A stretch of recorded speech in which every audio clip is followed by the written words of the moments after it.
Hello everyone, welcome to Uttam's academy turning point Kadapa. మనకు SSC నుంచి staff selection commission నుంచి SSC phase 12 notification రావడం జరిగింది.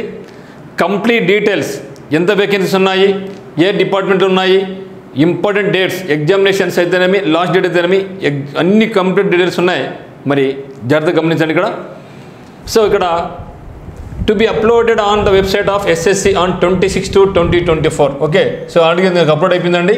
స్టాఫ్ సెలక్షన్ కమిషన్ వెబ్సైట్లో మనకి ఆల్రెడీగా అప్లోడ్ అయిపోయింది. మీరు కానీ గమనించవచ్చు, ssc.nh.in మనం చూసుకోవచ్చు. So dates for submission on application 26/2/2024 నుంచి 18/3/2024 లోగా అప్లై చేసుకోవచ్చు.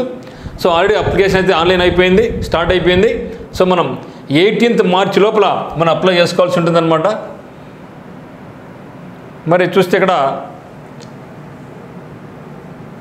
So dates of computer based examination చూడండి, ఇక్కడ ఉందా, 6th to 8th May 2024, 6th, 7th, 8th of May 2024 మనకి ఇచ్చినారు. అంటే మనకు మార్చి, ఏప్రిల్ 2 months, ఇది ఒక 1 week అనుకోండి. అంటే మనకు 67 రోజుల టైం ఉంది. అంటే 6 days వేసుకోండి, 6 days మన టైం ఉందన్నమాట. ఇక్కడ చూడండి, ఇక్కడ government strives to have a work force which reflects gender balance and women candidates are to encouraged to apply. So womens బాగా అప్లై చేసుకుని చెప్తా ఉంది. అందువల్ల ఏ ఉమెన్కైనా సరే, ఏ కేటగిరీ ఉన్నటువంటి ఉమెన్కైనా సరే ఫీజు అనేది లేదు. ఓకే, సో కంప్లీట్ డీటెయిల్స్ ఉందండి. ఇదంతా మన యొక్క ఉత్తమ్స్ అకాడమీ టెలిగ్రామ్ ఛానల్లోను, అదేవిధంగా ఉత్తమ్స్ అకాడమీ 5M క్లబ్లో కూడా ఈ యొక్క అప్లికేషన్ పంపించడం జరిగింది. లేకుంటే మీరు ssc.nh.inలో మీరు అఫీషియల్ వెబ్సైట్కి వెళ్ళేసి ఈ యొక్క మొత్తం నోటిఫికేషన్ మీరు డౌన్లోడ్ చేసుకోవచ్చు. లేకుంటే మన యొక్క వెబ్సైట్లో కూడా పెట్టడం జరుగుతుంది. మన యొక్క టెలిగ్రామ్లో కూడా మనకు ఉందన్నమాట ఇది. So Uttam's academy Telegram channel కూడా దీన్ని పోస్ట్ చేయడం జరిగింది. సో కంప్లీట్ డీటెయిల్స్ మనకు ఉన్నాయండి. సో దాదాపు 167 పేజీల నోటిఫికేషన్ రావడం జరిగింది. సో ఇంపార్టెంట్స్ అని ఒకసారి ఇస్తాను, గమనిస్తే వెళ్ళండి. సో ఇక్కడ చూసినట్టయితే ఇక్కడ ఏజ్ యాజ్ ఆన్ 1/1/2024, సో జనవరి 1, 2024 ఇవ్వడం జరిగింది. ఏజ్ లిమిట్ ఏమిస్తానంటే for post which age 18 to 25 years candidates must have been, ఇది ఇచ్చినారు. తర్వాత for the post which age 18 to 27 కూడా ఉన్నాయి. సో 25కి ఉన్నాయి, కొన్ని 27కి ఉన్నాయి, కొన్ని 18 to 28 కూడా కొన్ని ఉన్నాయి, 18 to 30 కూడా కొన్ని ఉన్నాయి, 18 to 35 కూడా కొన్ని ఉన్నాయి, 18 to 37 కూడా కొన్ని ఉన్నాయి. కొన్ని పోస్టులకి అయితే 18 to 42 కూడా మనకు ఉన్నాయన్నమాట.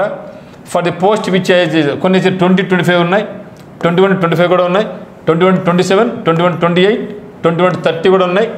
సో అవి ఏంటి కూడా సార్ చూద్దాం. మళ్ళీ 25 to 30 ఇట్లా రకరకాల ఏజ్ మనకు ఉన్నాయి. Proof for date of birth 10th class అనమాట. మరి అవి కాకుండా SC ST వాళ్ళకైతే ముందు మెన్షన్ చేసినట్టు ఏజ్కు ఇంకొక 5 సంవత్సరాలు అదనంగా మనం కలుపుకోవచ్చు. అదే OBC వాళ్ళకైతే మరో 3 సంవత్సరాల వయసు సడలింపు ఉంటుందన్నమాట. PWBD వాళ్ళకైతే 10 years ఉంటుంది. మరి PWBD ప్లస్ OBCకి అయితే 10 + 3 కదా 10 వస్తుంది. మరి PWBD ప్లస్ SC STకి అయితే 10 years + 5 15 మనకు వస్తుంది అనమాట. సో మళ్ళీ డిఫెన్స్ సర్వీస్ వాళ్ళకి కూడా ఏజ్ రిలాక్సేషన్ ప్లస్ 3 years ఉంటుంది. వాళ్ళకి యాజ్ ఫర్ వాళ్ళకి నామ్స్ని బట్టి ఉంటుందన్నమాట. సో ఎక్స్ మెన్ వాళ్ళకి సపరేట్ పోస్టులు ఉన్నాయి, ఏజ్ సపరేట్గా ఉంటుంది వాళ్ళకు. ఇక్కడైతే ఈ closing date okay, ex service man సంబంధించినటువంటిది చూద్దాం. సో నోటిఫికేషన్ చాలా పెద్దదిగా ఉందండి. ఎందుకంటే పోస్టులు 2000 చిల్లర ఉన్నాయి. కానీ డిపార్ట్మెంట్ చూసినప్పుడు డిపార్ట్మెంట్ వైజ్ చూస్తే కొంచెం తక్కువ ఉన్నట్టుంటాయి. మీకు మీ యొక్క కేటగిరీని బట్టి, అంటే మన యొక్క క్వాలిఫికేషన్ బట్టి ఎక్కడ అప్లై చేసుకోవాలో ఏమి అని ఉంటుందన్నమాట. హౌ టు అప్లై టోటల్గా మన ఆన్లైన్ అప్లై చేసుకోవాల్సి ఉంటుంది. సో ఫీజు చూసినట్టయితే 100 రూపాయలు ఫీజు. అయితే fee can be paid online. ఇక్కడ చూడండి, ఇక్కడ women candidates and candidates belonging to scheduled caste, scheduled tribes, person with disability bench mark and ex-servicemen eligible for reservation are exempted from payment of fee. So అన్ని కేటగిరీలు women, SC ST, physically challenged people, ex-servicemen వాళ్ళకు ఎటువంటి fee pay చేసిన అవసరం లేదు. So qualification రకరకాల qualifications ఉన్నాయి మనకి. ఈసారి ఇది మాత్రం సెంటర్స్ చేయడం జరిగింది. మోస్ట్లీ మనందరూ కూడా ఏపీ వాళ్ళు ఏపీలో, తెలంగాణ వాళ్ళు తెలంగాణలో అప్లై చేసుకోవచ్చు. ఇక్కడ చూస్తే మనకు హైదరాబాదు, కర్నూలు, విజయవాడ, విశాఖపట్నం, చెన్నై, మదురై, చీరాల, కడప కూడా ఈసారి ఇచ్చాడు. చీరాల ఉంది, కడప ఉంది, గుంటూరు, కాకినాడ, నెల్లూరు, రాజమండ్రి, తిరుపతి, విజయనగరము, పుదుచ్చేరి. ఇవి మనకు మళ్ళీ తెలంగాణ చూస్తే కరీంనగర్, వరంగల్ ఇవి ఉన్నాయన్నమాట. మనకు వేలూరు, తెలంగాణ ఇవన్నీ కూడా మనకు ఎగ్జామ్ సెంటర్స్ ఉన్నాయి. సో ఈసారి అయితే ఎస్ఎస్సి అయితే మాత్రం ఈ సెంటర్ కడపడం జరిగింది. సో స్కీమ్ ఆఫ్ ఎగ్జామినేషన్ చూస్తే ఇక్కడ ఇంటెలిజెన్స్ 25 క్వశ్చన్స్ 50 మార్కులకు ఉంటుంది. మరి జనరల్ అవేర్నెస్ 25 క్వశ్చన్స్ 50 మార్కులకు ఉంది. మరియు quantity aptitude basic arithmetic skills అన్నాడు 25 క్వశ్చన్స్ 50 మార్క్స్ అన్నాడు. మరి English language basic knowledge 25 questions 50 marks అన్నాడు. సో ఇది అంత టైం అయితే 60 నిమిషాలు, 1 గంటలో మనం 100 బిట్లు చేయాల్సి ఉంటుంది. There will be negative marking of 0.50 marks for each wrong answer. ఎందుకంటే మనకు ఒక క్వశ్చన్కి ఎన్ని ఉన్నాయి, మనకు 2 మార్కులు కాబట్టి 1/4 నెగిటివ్ మార్క్, 1/4 మనకు నెగిటివ్ మార్క్ ఉంది. సో నెగిటివ్ మార్క్ ఉంది కాబట్టి మనం చాలా జాగ్రత్తగా అబ్జర్వ్ చేసుకోవాలి. సో మెట్రికులేషన్ 11 సిలబస్ కూడా ఏం జరిగింది మనకు. సో మెట్రికులేషన్ 11 అంటే 10th క్లాస్ వాళ్ళకి లెవెల్ వాళ్ళకు general intelligence, general awareness, quantity aptitude and general English language. So అదే మాదిరిగా హయ్యర్ సెకండరీ లెవెల్ వాళ్ళకు కూడా సిలబస్ చేయడం జరిగింది. జనరల్ అవేర్నెస్ ఉంది, క్వాంటిటీ ఆప్టిట్యూడ్ ఉంది. అంటే ఏ కేటగిరీకి ఏ సిలబస్ పెట్టినాడు, ఇంగ్లీష్ లాంగ్వేజ్. అదే మాదిరిగా గ్రాడ్యుయేషన్ అండ్ అబోవ్ లెవెల్ ఉండే వాళ్ళకి కూడా ఒక సిలబస్ ఉంది. అంటే ఇక్కడ మనకు 3 టైప్స్గా కేటగిరైజ్ చేయడం జరిగింది. 10th క్లాస్ వాళ్ళకి ఏం సిలబస్ ఉంది అంటే 10th క్వాలిఫికేషన్ పోస్టులకు, ఇంటర్మీడియట్ వాళ్ళకు ఎటువంటి సిలబస్ ఉంది, మరి డిగ్రీ అండ్ అబోవ్ వాళ్ళకు ఏ సిలబస్ ఉంది. ఇక్కడ జనరల్ ఇంటెలిజెన్స్ చేయడం జరిగింది. ఇక్కడ సిలబస్ ఏవి పెంచాడు. ఇక్కడ జనరల్ అవేర్నెస్ ఉంది, తర్వాత క్వాంటిటీ ఆప్టిట్యూడ్ ఉంది, మరి దీంతో పాటుగా మళ్ళీ మనకు ఇంగ్లీష్ లాంగ్వేజ్ కూడా ఉందన్నమాట. ఓకే, అంటే మనకు ఏ కేటగిరీకి కూడా అంటే మనకు 10th ఇంటర్కు డిగ్రీకి వేరు సిలబస్ ఉంది కాబట్టి 10th క్వాలిఫికేషన్లు మన సపరేట్గా అప్లై చేసుకోవచ్చు మనం. అదే మాదిరిగా దాంతోపాటుగా చూస్తే ఇక్కడ డాక్యుమెంట్ వెరిఫికేషన్ మరి ఎట్లా అప్లై చేయాలనేది కంప్లీట్గా చెప్పడం జరిగింది. ఇక్కడ చాలా పెద్ద నోటిఫికేషన్ కాబట్టి జస్ట్ మీకు ఇన్ఫర్మేషన్ ఇస్తున్నాను. తర్వాత చూస్తే ఎగ్జామినేషన్లో అన్రిజర్వ్డ్ వాళ్ళకి అయితే మాత్రం 30% రావాలి minimum qualify mark. OBC EWS వాళ్ళకి అయితే 20% రావాలి. మరి అదర్ కేటగిరీస్ అయితే 20% వస్తే క్వాలిఫై కింద భావిస్తారు cut off mark. Okay, cut off mark as given below will not be consider for the next stage for recruitment. ఇది మినిమం అయితే రావాలి. ఓకేనా. In the ratio of 1:30 for up to 5 vacancies for any category of post. అంటే 5 vacancies వరకు 1:30 తీస్తారు. The ratio of 1:15 for the more than 5 vacancies ఉన్న 1:15 తీస్తారు for. Okay, ఇది మనకి ఇచ్చినటువంటిది చూస్తే. సో చాలా పెద్ద నోటిఫికేషన్ అనేది. వేకెన్సీ మాత్రం తక్కువ ఉంటాయి కానీ రకరకాల పోస్టులు ఉంటాయి కాబట్టి చాలా జాగ్రత్తగా మీకు ఏ అయితే ఉన్నాయో వాటి మీద జాగ్రత్తగా గమనించుకోవాల్సి ఉంటుంది. ఎస్ఎస్సి ఫేజ్ 12 కాదు, మనకు ఎంటీఎస్, ఇంకా సిహెచ్ఎస్ఎల్, సిజిఎల్ అని రాబోతున్నాయి, సిపిఓ. వీటితో పాటుగా రైల్వే జాబ్స్ వస్తున్నాయి. ఆల్మోస్ట్ రైల్వే అండ్ ఎస్ఎస్సి జాబ్స్కి అయితే మాత్రం మనకు కొంచెం ఈక్వల్గానే ఉంటుంది సిలబస్ కాబట్టి మనం ఈజీగా ప్రిపేర్ కావచ్చు అనమాట. సో ఇదన్నీ లాస్ట్లో ఉందండి. మనకు వేకెన్సీ సంఖ్య లాస్ట్లో ఉందని లాస్ట్కి వెళ్ళిపోతుంది డైరెక్ట్గా. ఇది ఇన్స్ట్రక్షన్స్ ఫామ్స్ ఏమేమి ఫామ్స్ అనేది ఉందన్నమాట. సో మనకు టైం వేస్ట్ కాబట్టి నేను డైరెక్ట్గా ఇదో ఏ ఫోటో అప్లోడ్ చేయకూడదు, ఎందుకంటే కొందరు ఎటువంటి ఫోటో అప్లోడ్ చేస్తూ ఉంటారు అనమాట. సో ఏ ఫోటో అప్లోడ్ చేయకూడదు చెప్పడం జరిగింది అనమాట వాళ్ళు ఇక్కడ. ఓకే, వేకెన్సీ చూడండి. ఓకే, ఇప్పుడు మనకు ఇక్కడ మాకు వేకెన్సీ రావడం జరిగింది. చూద్దాం ఒకసారి వేకెన్సీ ఏమున్నాయి అనేది. ఓకే, ఇక్కడ చూస్తే వేకెన్సీస్ జాగ్రత్తగా గమనిస్తాం. అది చాలా తక్కువేనంటే వేకెన్సీస్ బట్ మనకు సూటబుల్ జాబ్ మనం చూసుకోవాలన్నమాట. ఇక్కడ చూస్తే region, post number, post name, library attendant, ఎక్కడ ఉంటుందంటే department central research institute Kasauli, qualification intermediate. Vacancy ఎంత ఉన్నాయి? 2 మాత్రం ఉన్నాయి.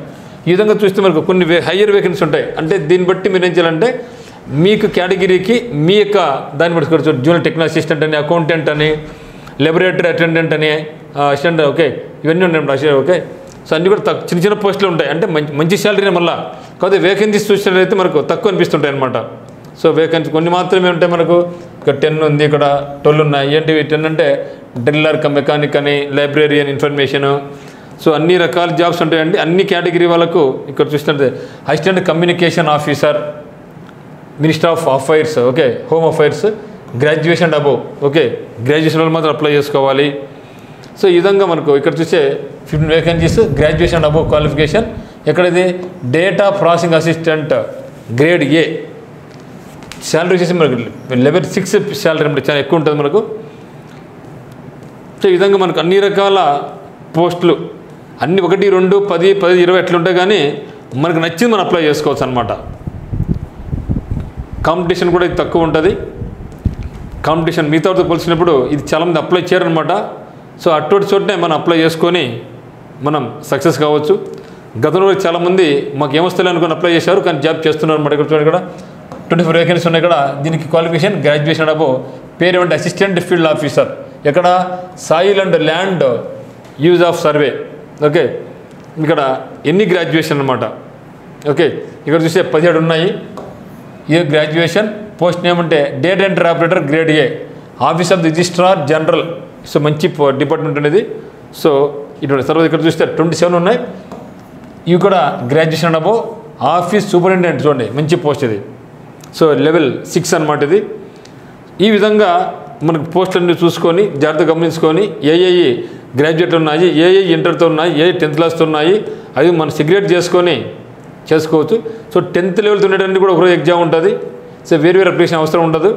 అది ఇంటర్మీడియట్ అన్నీ కూడా ఉంటుంది, డిగ్రీ క్వాలిఫికేషన్తో ఉంటుంది అనమాట. సో దాన్ని బేస్ చేసుకొని మనకి ఏఏ కావాలి అని మీరు డిసైడ్ చేసుకొని జాగ్రత్త అప్లై చేసుకోండి. సో మొత్తం సీరియల్ నెంబర్ ఎంత ఉన్నది చూడండి ఇక్కడ. సో 204, 205 సీరియల్స్ చూడండి, ఎన్ని చోట్ల వేకెన్సీస్ ఉన్నాయి మనకు. సో ఫైనల్గా చూస్తే లాస్ట్లో మనకి ఎన్ని వేకెన్సీ ఉన్నాయో కూడా చెప్తారనమాట. సో చూద్దాం పదం. ఎందుకంటే ఫేస్ ఎగ్జామ్స్ అన్నీ ఇట్లే ఉంటాయి, ఫేస్ 12 అని, ఫేస్ 30 అని. సో చిన్న చిన్న పోస్టులు అంటే చిన్నకంటే మంచివే, కానీ తక్కువ వేకెన్సీస్తో ఉంటాయన్నమాట. అందువల్ల చాలామంది దీన్ని అప్లై చేయరు, కానీ చేసిన వాళ్ళకైతే మాత్రం బంపర్ అవకాశం ఇది. ఇక్కడ చూడండి, పోతానే ఉంది. మొత్తం 167 పేజీలు. నా చేయకుండా వస్తుంది తిప్పేసి. ఓకే మిత్రమా, మీరు జాగ్రత్తగా చేసుకోండి. ఇక్కడ చూస్తుంటే ఇక్కడ మోస్ట్లీ ఇక్కడ చూడండి 22 ఉన్నాయి, ఇక్కడ 16 ఉన్నాయి. ఇది ఇంటర్ క్వాలిఫికేషన్తో, ఇది 10th క్వాలిఫికేషన్తో. పోస్ట్ నేమ్ లెబొరేటరీ అసిస్టెంట్ కూడా చేసి field attendant with multi tasking staff, MTS అనమాట. ఓకే, ఇట్లా మీరు చూసుకొని ఎక్కడైతే ఎక్కువ వేకెన్సీ ఉన్నాయి అనేది మీరు డిసైడ్ చేసుకుని పోండి. ఎందుకంటే ఇది చాలామంది తలనొప్పి ఎందుకు లబ్బా అని అప్లై చేయరు, కానీ మంచి జాబ్. ఇక్కడ చూడండి, ఇక్కడ 55 ఉన్నాయి. Graduation and above. ఎక్కడ గర్ల్స్ క్యాడెట్ ఇన్స్ట్రక్టర్ అనమాట, NCC. ఓ అమ్మ, పోతానే ఉంది, ఇంకా అది తగ్గడం లేదు. ఓకే, దీనికి ఎండ్ ఎక్కడ చూద్దాం ఒకసారి. ఇక్కడ 19 పోస్ట్ ఉన్నాయి. Junior technical assistant. ఇక్కడ చూడండి, ఫారెస్ట్ సర్వే ఆఫ్ ఇండియాలో ఉన్నాయి. ఈ ఎక్కడైతే MTSలో, CHSLలో, CGLలో మనకు పోస్ట్ రాకుండా ఉంటాయో అవన్నీ కూడా మనకు ఈ యొక్క ఫేస్ 12లో అంటే ఇక ఫేస్ ఎగ్జామినేషన్స్లో వాళ్ళు ఫిలప్ చేస్తూ ఉంటారు అనమాట. అందువల్లనే ఇది చూడాలంటే పెద్ద బోర్ అనిపిస్తుంది అనమాట. అందువల్లే చాలామంది అప్లై చేయరు. ఇబ్బా ఎందుకు లేరా స్వామి, వేకెన్సీ 1, 2 అనుకుంటుంటారు అని. కానీ చాలా మంచి జాబ్స్, మంచి శాలరీ, మంచి పే స్కేల్స్ ఉన్నాయి, మంచి లెవెల్స్ ఉన్నాయి. సో ఫైనల్గా అయితే మాత్రం ఇక్కడ ఉంది మనకు. సో 489 డిపార్ట్మెంట్స్ ఉన్నాయి మొత్తం. అందులో టోటల్గా అయితే మాత్రం చూసినట్టే మనం 2049, ఓకే, మొత్తం 2049 వేకెన్సీ రావడం జరిగింది. సో మంచి వేకెన్సీసే కదా.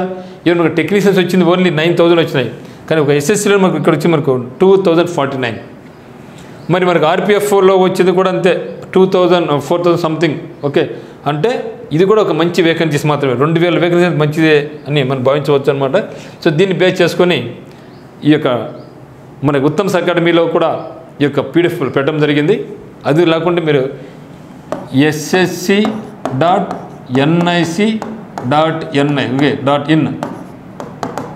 అంటే ssc. Staff selection commission official కూడా సరిపోద్ది. సో అక్కడ మీరు మొత్తం డౌన్లోడ్ చేసుకొని నీట్గా చదువుకొని ఒకరోజు టైం కేటాయించుకొని హాఫ్ డే నిదానంగా చదివి ఏమేమి మీకు ఎలిజిబిలిటీ ఉంది, డిగ్రీస్ ఏమున్నాయి, ఇంటర్స్ ఏమున్నాయి, ఏ డిపార్ట్మెంట్ చాలా మంచిగా ఉంది, దాన్ని బేస్ చేసుకొని మీకు ఖచ్చితంగా అప్లై చేయండి. ఫీజు కూడా మనకి ఎక్కువ ఏం లేదు కదా. సో అమ్మాయిలకు, ఎస్సీ ఎస్టీకి, పీడబ్ల్యూబీడీ వాళ్ళకు, ఎక్స్టెన్షన్కి అయితే ఫీజు ఏం లేదు. మిగతాలకు కేవలం 100 రూపాయలు మాత్రం ఉంటుంది. మరి సెంటర్ కూడా మనకు అనుకూలంగానే ఉన్నాయి కాబట్టి మనకి ఎక్కువ ఖర్చు అయ్యే కూడా అవకాశం లేదు. ఎవరైతే ఎస్ఎస్ ఎగ్జామినేషన్ ప్రిపేర్ అవుతున్నారో, రైల్వే ఎగ్జామ్స్ ప్రిపేర్ అవుతున్నారో వాళ్ళందరూ కూడా అప్లై చేయండి. మనకు మంచి ప్రాక్టీస్ లాగా తయారవుతుంది. Okay, so thank you for watching.